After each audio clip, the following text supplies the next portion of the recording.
안녕하세요. 김성길 목사와 함께하는 GTS 말씀 묵상 시간입니다. 오늘은 네 번째 주간의 여섯째 날 묵상입니다. 오늘 묵상의 주제는 배우고 응용하기가 되겠습니다. 우리가 무엇을 하든지 배우는 게 있고 또 그 배운 것을 활용할 줄 아는 것이 중요하죠. 자, 오늘은 우리가 말씀에서도 내 삶에서 응용할 수 있는 게 뭔지 생각해 보시고요. 또 오늘 우리의 삶의 현장에서도 배운 것들이 뭔지, 또 그것이 어디에 응용되고 있는지, 또 아이들은 공부한 것들을 어디에서 사용하고 있는지, 또 어떻게 응용하면 좋은지, 이런 것들을 한 번쯤 생각해 보는 시간 가지시고 또 응용해 보시기 바랍니다. 자, GTS 묵상은 우리의 매일매일의 역동성 있는 신앙생활과 함께 삶의 현장의 변화와 발전을 만들기 위해서 만들어졌습니다. 이것을 위해서 이 안에는 5-7+2라고 하는 구조가 있습니다. 5는 그림을 분석하면서 생각을 움직이게 하는 프로그램이에요. 그래서 기억력이나 상상력이나 또 분석력이나 또 이해력이나 말하는 능력이나 이런 걸 키우는 거죠. 그리고 이제 7은 월, 화, 수, 목, 금, 토일의 주제입니다. 오늘은 배우고 응용하기예요. 이 주제를 우리가 그날 사용을 해보면 색다른 맛이 납니다. 변화가 만들어지고 발전을 갖게 되는 거죠.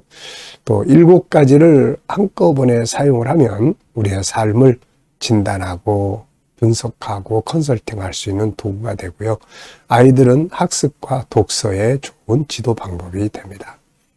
자, 오늘도 그러면은 그림 분석부터 시작을 하죠. 자, 이 그림은 내용으로 봐서 이 밑에 또 주제가 붙어 있어요. 예수님을 부인한 베드로가 밖에 나가서 통곡하는 그런 장면입니다. 성찬식을 이제 마지막 만찬을 잘 나누고 이제 감람산으로 예수님이 가시죠. 그때 예수님이 베드로에게 또 제자들에게 오늘 밤에 너희가 다 나를 버릴 거야. 그랬더니 베드로가 아니 무슨 말씀을 하십니까? 내가 죽을지라도 다른 사람이 다 주를 버릴지라 나는 절대로 그리하지 않겠습니다. 하고 이렇게 맹세를 합니다. 그리고 나서 이제 감람산 기도가 마치고 예수님은 붙잡혀서 가야바의 이제 법정에 서게 된 거죠. 그때 이제 예수님을 재판하는 자리에 많은 사람들이 모였었고 사람들이 베드로를 보면서 너도 저 사람하고 같이 한 예수당이지 이렇게 물어봤죠. 그때 베드로는 3번 부인하게 됩니다. 근데 그 마지막 부인을 할 때 이 닭의 울음소리가 들렸죠. 그래서 지금 이 장면은 그때 베드로가 자기가 한 말들이 다 생각이 났을 거예요. 닭의 울음소리. 그리고 나서 밖에 나가가지고 통곡하는 그런 장면입니다. 자, 저는 제목을 베드로의 통곡 이렇게 적어봤고요. 의미들을 몇 가지 적어봤습니다. 우선 베드로는 왜 예수님을 부인했을까 하는 궁금증 한 것이 하나 있고요. 또 하나는 베드로는 주님을 모른다고 부인했지만 나중에 예수님은 다시 그를 찾아오셔서 그를 치료하시고 그의 사도로서 다시 이렇게 회복을 시켜주셨죠. 그리고 이제 베드로 역시 이제 후반부에서는 성령 충만해서 기적을 일으키면서 복음을 전하고 마지막에는 거꾸로 매달려 순교하는 제물이 됐던 겁니다. 참 이 베드로 그러면은 용감한 사람, 아주 의리가 있는 사람, 그러면서도 순수하고 또 겁이 많았던 사람, 이렇게 생각이 들어요. 자, 베드로의 통곡. 자, 보이는 것과 보이지 않는 것 찾아보겠습니다. 우선 눈에 보이는 부분은 이제 통곡하는 베드로. 그리고 이제 돌로 쌓여진 담벼락이 있고 그 위에 장닭이 한 마리가 울고 있습니다.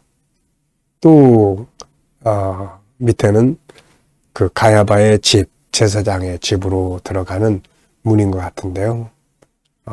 군인이 지키고 있고 또 그 안으로 들어가는 또 이 집의 모습이 있습니다. 그리고 하늘도 있고요. 자, 보이지 않는 부분에는 뭐가 있을까요? 우선 베드로가 주님을 부인한 이유가 있을 겁니다. 그리고 또 나가서 통곡한 이유도 있고요. 이때 베드로의 마음 상태는 어떠했을까? 그리고 베드로가 주님을 부인하는 것을 아시는 주님은 그것도 어떤 마음이셨을까? 이때 또 이 안에서는 지금 무슨 일들이 벌어지고 있는가? 결국 베드로의 결과는 어떻게 되었는가? 이런 내용들은 다 보이지 않는 부분들이죠. 세 번째입니다. 그림에서 가장 중요한 것은 무엇인가? 저는 가룟 유다와 베드로의 차이점을 이렇게 적어봤습니다. 가룟 유다와 베드로의 차이점. 가룟 유다는 예수를 팔아먹었고 이 베드로는 예수를 부인했습니다. 자, 그런데 가룟 유다는 회개할 기회를 다 버리고 스스로 생명을 끊죠. 베드로는 그래도 회개할 기회를 이렇게 스스로 만들어서 대성통곡하며 그래서 예수님이 그를 찾아오셔서 다시 기회를 주신 겁니다. 자, 우리가 잘못할 수도 있지만 잘못을 범하지 않으면 제일 좋죠. 근데 잘못할 수도 있지만 그러나 그것을 빨리 돌이키고 있느냐 아니면은 돌이키지 않고 있느냐의 차이점이 있을 겁니다. 자, 빨리 돌이키는 것이 사는 길이죠. 자, 연상법입니다. 먼저 이 그림 한번 떠올려 보십시오. 이것을 통해서 우리의 기억력이 아주 강화시켜지는 프로그램이에요. 자, 눈 감아보시고 우선 벽에 붙들고 통곡하는 베드로, 그리고 돌로 쌓여진 벽, 그리고 위에 장닭 한 마리, 왼쪽으로는 그 집으로 들어가는 문, 그리고 그 군인, 안으로 들어가면 이제 가야바의 법정이 나오겠죠. 그리고 이제 하늘이 보입니다. 자, 그리고 이 그림과 관계되어 있는 또 말씀이나 어떤 사건들을 우리가 좀 생각해 볼 수 있죠. 자, 우선은 이제 저는 마태복음 26장이 지금 이 사건의 현장이에요. 26장. 베드로가 장담하고 그 다음 새벽에 부인하고 통곡하고, 그리고 요한복음 21장 예수님이 찾아오셔서 이렇게 상처투성인 베드로를 다시 치료하시고 사랑을 회복시켜 주시는 내용이죠. 또 이 쿼바디스라는 영화가 생각이 납니다. 쿼바디스. 그 쿼바디스라는 영화에 보면은 이제 베드로가 나오죠. 그래서 베드로가 로마를 떠나서 그때 한참 로마의 핍박이 일어날 때 베드로가 두려워서 그 성을 빠져나갑니다. 로마를 떠나고 있을 때 주님이 찾아오셨죠. 그때 베드로가 쿼바디스 도미네 이렇게 말합니다. 주님, 어디로 가시나이까? 그랬더니 예수님께서 나는 네가 버리고 가는 성도들을 위하여 로마로 간다 이렇게 말씀하시죠. 이때 베드로는 회개하고 로마에 가서 순교를 하게 됩니다. 그 장면이 떠오르네요. 자, 그리고 이 위에 있는 장닭을 보면은 유럽에 가시면은 루터교를 보게 됩니다. 루터교. 그 루터교는 이 위에 십자가가 있지 않고 맨 지붕 위에 이 장닭 한 마리가 올려져 있어요. 네. 아마도 이 베드로의 이 장면을 올려놓지 않았나 싶어요. 우리는 장닭을 보면은 무슨 생각이 듭니까? 잡아먹을 생각도 하고 그렇죠. 백숙. 근데 이 사람들은 장닭을 볼 때마다 자기들을 돌아보고 회개하는 시간을 갖기 위해서 아마 닭을 올려놓지 않았나 이런 생각이 들어요. 자, 또 마태복음 10장을 보면 예수님이 이런 말씀하셨어요. 너희가 사람 앞에서 나를 부인하면 나도 하나님과 천사들 앞에서 너희를 부인할 것이요. 사람 앞에서 나를 시인하면 나도 아버지와 천사들 앞에서 너희를 시인할 것이다. 자, 우리가 세상 살아가면서 행여라도 나 예수님 잘 몰라요 라는 말 하지 않고 나 그분을 너무 잘 알아요 할 수 있는 이런 은혜의 삶을 살아야 되지 않을까 싶습니다. 우리 아이들은 또 여기서 수학, 수학 공식, 도형, 수연산, 측량, 측정, 규칙과 대응, 자리와 그래프 한번 이렇게 쭉 또 생각해 보시고 비슷한 거 있으면은 찾아서 이야기 나눠보시기 바랍니다. 익숙해야 되거든요. 뭐든지 다. 자, 상상력 키우기입니다. 이 그림을 가운데 두시고 앞에는 어떤 그림을 그리면 좋을까요? 저는 베드로가 감람산 올라가면서 예수님께 맹세하는 장면을 그려볼 것 같고요. 그러다가 이제 부인하고 현재 상태, 다음 그림은 요한복음 21장을 그려볼 것 같습니다. 예수님이 베드로 찾아오셔서 그 심리적으로 지금 이게 심리학적으로 보면 지금 베드로는 뭐 정말 우울증 또 무기력 뭐 자폐 기능 뭐 할 것 없이 많은 심리적 이 문제가 생기고 있었을 거예요. 이런 상황을 내버려 두면은 베드로는 아마 폐인이 될 겁니다. 그런데 예수님 찾아오셔서 베드로의 마음을 헤아려 주셨고 오늘날로 말하면 심리 치료를 하신 거죠. 그래서 나중에 그가 주를 위해서 거꾸로 매달려 죽는 참 장면을 보여준 거죠. 미래를 어떻게 살고 싶은가요? 그렇다면 지금 무엇을 해야 할까요? 자, 미래는 금방 오늘로 옵니다. 준비한 사람은 준비된 결과를 얻을 것이요. 준비하지 못한 사람들은 아무것도 얻지 못하는 당혹스러운 시간을 만나게 되는 거죠. 그래서 우리가 미리 미래를 생각하고 준비할 줄 아는 지혜를 가져야 합니다. 자, 마태복음 26장 26절부터 32절 9조 314 읽어보겠습니다. 그들이 먹을 때에 예수께서 떡을 가지사 축복하시고 떼어 제자들에게 주시며 이르시되 받아서 먹으라 이것은 내 몸이니라 하시고 또 잔을 가지사 감사 기도하시고 그들에게 주시며 이르시되 너희가 다 이것을 마시라 이것은 죄사함을 얻게 하려고 많은 사람을 위하여 흘리는 바 나의 피 곧 언약의 피니라.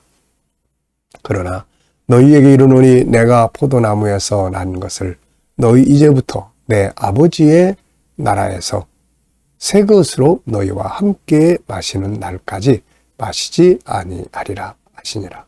이에 그들이 찬미하고 감람산으로 나아가니라.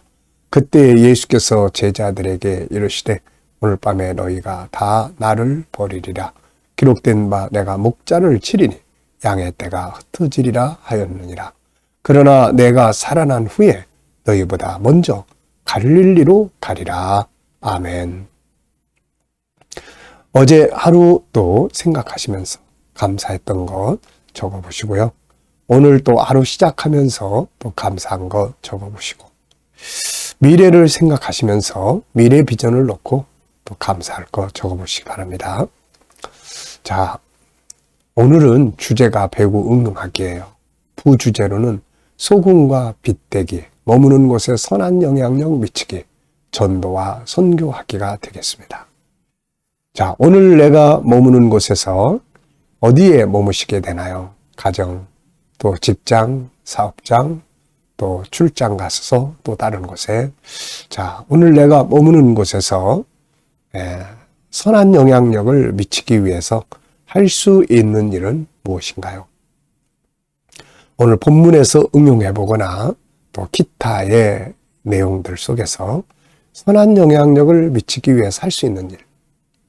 전 4가지를 적어봤습니다. 어디 가든지 감사를 많이 하면 돼요. 그 다음에 친절, 그 다음에 믿음으로 행동하는 거죠. 믿음으로 담대하게 주님을 의지하고 또 조금 손해보고 희생하는 거예요. 이렇게 하면 사람들이 다 좋게 생각합니다. 선한 영향력을 미치는 거죠. 자, 두 번째는 거룩한 부담이 주는 내용이에요. 주일에 초청할 사람을 위한 기도와 전화하기, 결석자나 전도 대상. 자, 우리가 일단은 올해 우리 교회 표어는 와보라입니다. 와볼 수 있는 사람들이 원건각처에서 많이 일어날 수 있도록 기도하시면 우선 되고요. 또 내가 직접 이렇게 와보라고 할 수 있는 사람이 있으면 또 한번 전화도 해보시고, 또 구역 식구나 기관 식구들 중에 잘 안 보이는 사람들이 있으면 한번 연락도 취해 보시고요. 그렇게 하시면 됩니다. 세 번째입니다. 이번 주간의 나의 삶의 현장에서 본문의 내용이나 혹은 5-7+2를 응용해 본 것이 있다면 뭔가요? 그림 분석 5가지도 생활 속에서 아이들하고 활용을 해보면 굉장히 효과적입니다. 이게 아이들의 재능을 개발하는 프로그램이니까요. 또 우리가 이 7가지 주제 내 생활 속에 사용해 본 것이 있다면 또 적어보시고요. 질문이나 주님 어떻게 할까요를 또 활용해 본 것이 있으면은 또 한번 피드백을 적어보십시오. 자, 저는 3가지 영역에서 항상 생각하고 삽니다. 하나는 묵상할 때, 아침에 묵상할 때 활용하고요. 두 번째는 생활 속에서 항상 의식을 이제 많이 하게 되죠. 오래 계속 하다 보니까 이게 처음엔 숙제로 하고, 그 다음에는 생각이 나서 의식화된 거죠. 그 다음에는 이제 무의식화되는 것이 아주 중요합니다. 생활 속에서 어떤 일 만났을 때 7가지 주제 중에 뭘 사용할까? 하나님의 관점에서 생각해 보면 어떻게 되나? 이제 이렇게 사용하면 좋은 결과를 얻어요. 그 다음에 이제 아이들과 또 우리 지도자들과 나눔의 시간을 갖게 되는 거죠. 지난 주간에는 제가 전주에 가서 함께 또 나누고 왔습니다. 자, 32절을 우리 보겠습니다. 질문 만들기예요. 질문이 없으면 변화와 발전이 없습니다. 32절. 그러나 내가 살아난 후에 너희보다 먼저 갈릴리로 가리라. 아멘. 왜, 무엇을, 어떻게, 만약 이런 단어를 넣으면 질문이 만들어지는데요. 저는 왜라는 단어를 넣어서 질문을 만들어 봤습니다. 주님은 왜 이 말씀을 하셨을까? 지금 앞에 부분들을 보면 너희가 나를 다 버릴 거야 그러면서, 근데 왜 살아나셔서 갈릴리로 간다는 말씀을 하셨을까? 저는 우선 딱 떠오르는 게 희망을 주시기 위해서다. 희망. 근데 나중에 이 사람들이 이거 잊어먹고 무덤으로 가잖아요.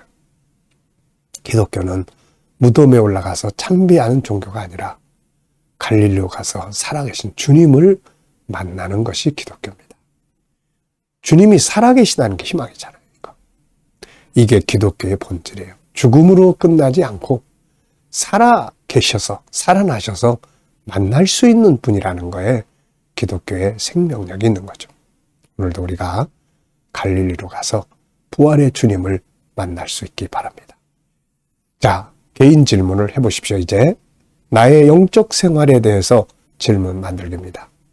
내 영적 생활 이대로 가도 되는가? 아니면 더 발전해야 될 영역은 뭔가? 어떻게 하면 더 발전할 수 있는가?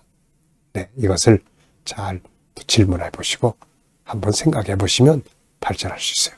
저는 나의 영적 생활에서 더 발전해야 될 부분은 뭔가? GTS 전문가 되기, 또 이렇게 적었습니다. GTS 묵상은 연구할 것도 많고 참 보물덩어리입니다. 이게.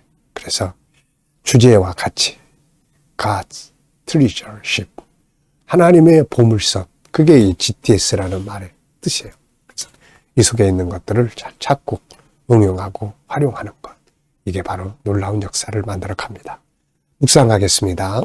지금까지는 그림과 본문을 분석하면서 은혜를 나눴고, 시간에는 내 삶의 현장을 하나씩 올려놓고 주님과 의논하는 겁니다. 그러면 영감을 얻는 거죠.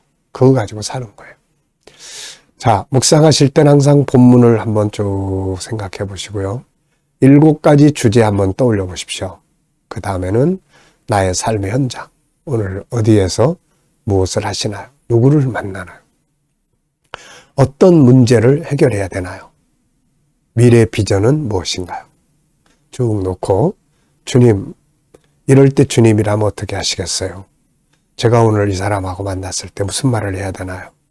어떤 자세로 대하면 좋을까요? 주님, 주님이라면 어떻게 하시겠습니까? 어떤 말씀을 사용하면 좋을까요? 7가지 주제 중에 어떤 주제를 사용하면 좋을까요?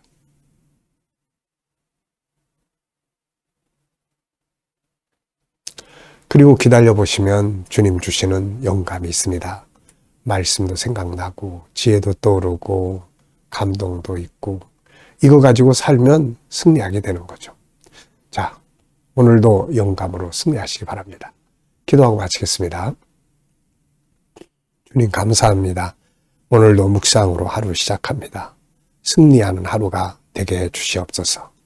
주님, 오늘도 또 우리 자녀들, 친척들, 동료들, 믿지 않는 자들 다 주께 돌아와 구원받게 하여 주시고 오늘도 우리 성도들이 일하는 직장과 사업장이 형통하며 복되게 하시고 새로운 일터를 구하는 자들에게는 좋은 일터들이 예비될 수 있게 하여 주옵소서.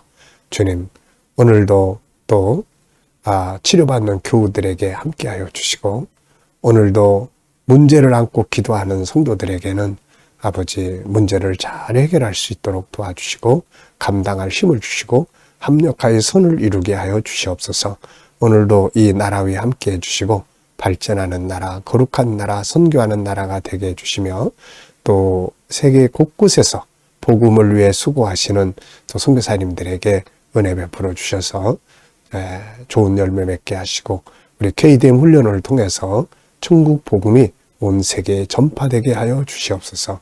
주님, 오늘도 또 우리 GTS 묵상 더 많은 교회들에게 보급되고 또 다음 세대를 양육하는데 귀하게 사용되는 프로그램이 되게 하여 주옵소서. 감사하며 예수님의 이름으로 기도하옵나이다. 아멘.